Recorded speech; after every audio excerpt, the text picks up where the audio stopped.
हाँ तो फिर भरपूर स्वागत बा आप सभी के भाई भोजपुरिया यूट्यूब चैनल में। तब की बार फिर वो भोजपुरिया king power star Pawan Singh ji के नया जलवा से जुड़ल बड़ी रिपोर्ट लेके बनी तो उनकी फिर आपकी ऐसा सबसे बड़ा फैन सामने आयल बने तो उनके मुराद भी रहा पवन सिंह जी से मुलाकात करके। और पिछला दिन उनके लाइव वीडियो वायरल उनकी टैटू बनवाने जब वो बेरा जी हाँ आप सब देख ले सोशल मीडिया भाई भोजपुरी हो सकता बतैले भी हुई, लेकिन अब कॉल उनके मुराद पूरा भैला।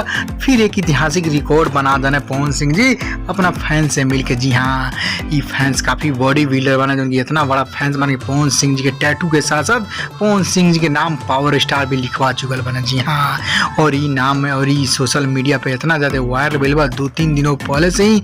जी हाँ आज तो मुलाकात भइला, लेकिन पवन सिंह जी की फैन ये जो टैटू बनवली 2-3 दिन पहले बनवले जब बनवले वही बेरा भी शेयर कर रहे वो फैंस लोग खूब वायरल कर रहे। जी हाँ तो ये मुराद इनके पूरा हो गई जो आप लोग फैंस बन तो आप लोग भी जान सकते हो फैंस के चाहत जो होला चाहत पूरा होला कितना खुश होला आदमी। तो उनकी जब खुश बने पवन सिंह भी खूब प्यार पर देना खूब दुआ देना और थैंक यू देके फेसबुक और इंस्टाग्राम पर शेयर करके इनके नाम शेयर करना। जी हाँ पिछला दिनों से ही बक्सर से तब मोतिहारी से सभी फैंस लोग पहुंचे तब उनके घर आ रहा और वहीं आ रहा फिल्म सिटी सब कुछ क्लोज बा शूटिंग। तो वहीं पे पवन सिंह जी से मुलाकात हो जाता।